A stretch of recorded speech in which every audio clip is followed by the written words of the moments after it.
book lovers, welcome back to Book Cabinet with Books. In today's episode, I really have a fun and unique way of recommending books for you, which is none other than choosing a book recommendations for you all based on the different ice cream flavors that are there. Now, there are many types of ice cream flavors that are available in the market these days, especially with all those innovations going on. But I'm going to stick to the classic ones that have been going on for ages so that it's a little easy peasy and we get to pick at least one of our favorites for all. Whether you are a fan of classic vanilla or some Rocky Road adventures, there's something for each one of you. So grab your favorite scoops and let's get ready to enter the land of stories with tantalizing taste buds.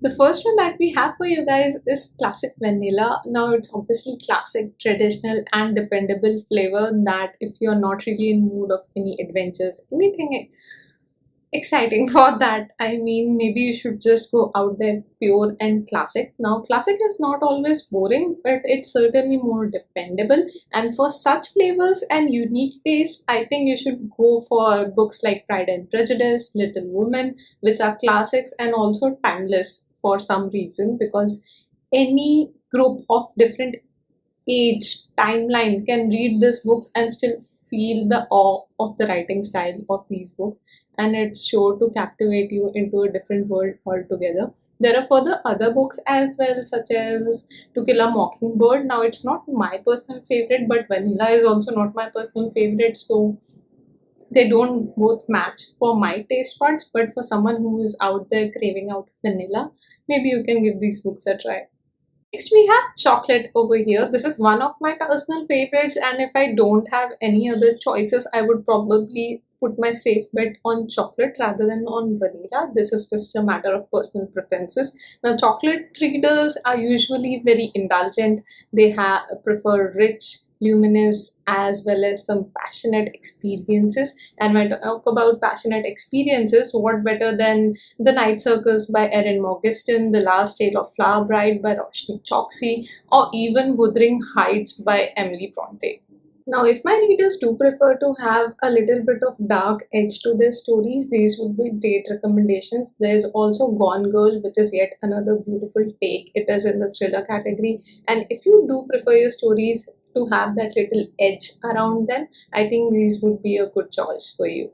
Now, Strawberry characterizes sweet, romantic, and whimsical sort of stories that readers of these genres usually prefer to read. A great few recommendations would be The Fault in Our Stars or The Message in a Bottle, Notebook by Nicholas Sparks. There's also Turtle All the Way Down by John Green, if I remember correctly, and The Sun is Also a Star by Nicola Yoon. Then there's Tomorrow, Tomorrow, Tomorrow, which is a phenomenal book, if I must say.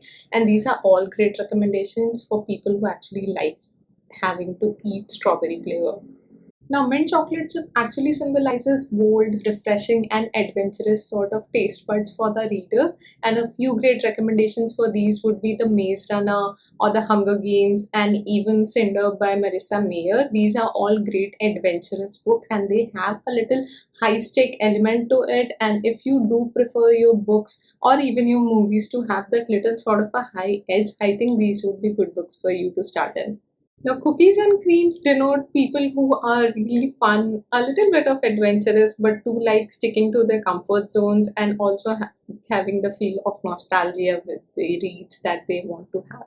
Now, if I think about nostalgic, the first thing that comes to my mind is Harry Potter series by J.K. Rowling. There's also The Chocolate Factory, a series of unfortunate events, and maybe Percy Jackson and the Lightning Thief, and few other Olympian stories and the series that has all the other books. I think these would be great books to relive the nostalgia, at least for me, while I was growing up. I think these were the few books that I really connected well with. Butter pecan. Now, these people I think would usually prefer something very sophisticated, refined, and maybe with a little bit of nutty flavor. Now, nutty flavor here translates to people who actually like their books to have some sort of a crux and credibility to it, some sort of a solid messaging point that the book is trying to convey, a point that they are trying to impress upon their readers. And within that solid messaging, there needs to be a complete refinement when it comes to the word structure, the kind of word building is there, there, or the kind of words that are used, the writing it to be flawless. And when it comes to flawless writing, I can definitely recall The Alchemist by Paulo Coelho, East of Eden, which is another great book. And if I recall, To Kill a Mockingbird also has a solid messaging, though I don't necessarily enjoy the overall vibe of that book. Now comes the recommendation for people who like resilient characters, raw and adventurous sort of stories. Rocky Road are for people who actually reading something in their raw form, things that actually help them correlate with the real life, also expose the harsh realities of this world that they are living in. And if I talk about all these elements, few really great books that I've come across is A Life of Pi, which is such a great book. It has also been adapted into a movie, and I think the movie also resonates pretty well with the overall theme and plot of the story as well. If you want to go a little into the whimsical side, The Gilded Wolves by Roshni Choksi is yet another story. It's in the fantasy domain, but the adventures of this whole world build-up is really great. Plus, if you are such kind of reader into the fantasy domain, I think books by Victoria Schwab, especially the villain series or The Secret History of Donna Tartt, are really some great books to start. Though I must say, The Secret History of Donna Tartt is like literally this thick, so be aware before picking that one up. Now comes my favorite flavor, coffee. And coffee defines people who really prefer intense, rich, aromatic taste as well as something that is fast paced or at least moderately paced, definitely not slow paced. And for people of this taste, I think some really great timeless pieces would be to start with The Girl on the Train, which is a really intense book. Then there's The Kite Runner by Khalid Hosseini. It really has a very intense plotline against the Afghan wars that were happening and how it actually affected the lives of the people that were there. Those are some great example of intense and rich storylines. Salted caramel is for people who do prefer their stories to have a little bit of twist to it, a little bit of novel element that they couldn't foresee or predict that's about to coming up, and keep that intriguing element live throughout their books. A few great examples of such books with reading taste buds matching to the readers would be Eleanor the Oliphant is absolutely fine. It's a little simpler and subtle book with a slight messaging element to it. There is on a next level would be A Man Called Obi. It's really beautifully written. The writing style of that book is. And then there's also Big Little Lies, which you can probably give a try. Now comes a birthday cake. Now, these personalities usually are pretty joyful and they like their stories to be in the same way. They need to be sparkling, entertaining, and celebratory in a whimsical, youthful sense. People who actually prefer birthday cake flavor like a little bit of undertone adventures, but mostly very lively characters that actually are usually extroverts or have some sort of an additional element that absolutely go your eyes to the pages and keep your smile on the face.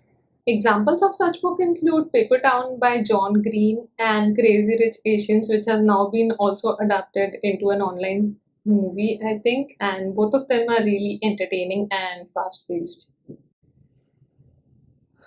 That all being said, I wanted to say that this whole video is just made for fun purposes. I'm not trying to stereotype any particular flavors with any sort of reading taste buds or any kind of genres, and nor are there any other underlining implications. And that, my friends, would be all in today's bookish journey into the ice cream world. I hope you had an adventurous, tasteful time in here, and now you, like me, are also craving for an ice cream. I'm just going to get that after shooting this video and eat it as I edit the video. Let me know in the comments down below which one of these are your personal favorite ice cream flavors. Also, to my Indian viewers out there, I was thinking of doing an Indian ice cream version because there are so many additional flavors that we still need to cover, which maybe we can do in a part 2 of this video.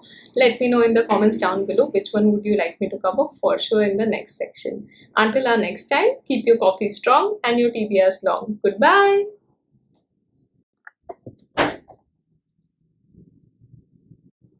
I wasn't kidding.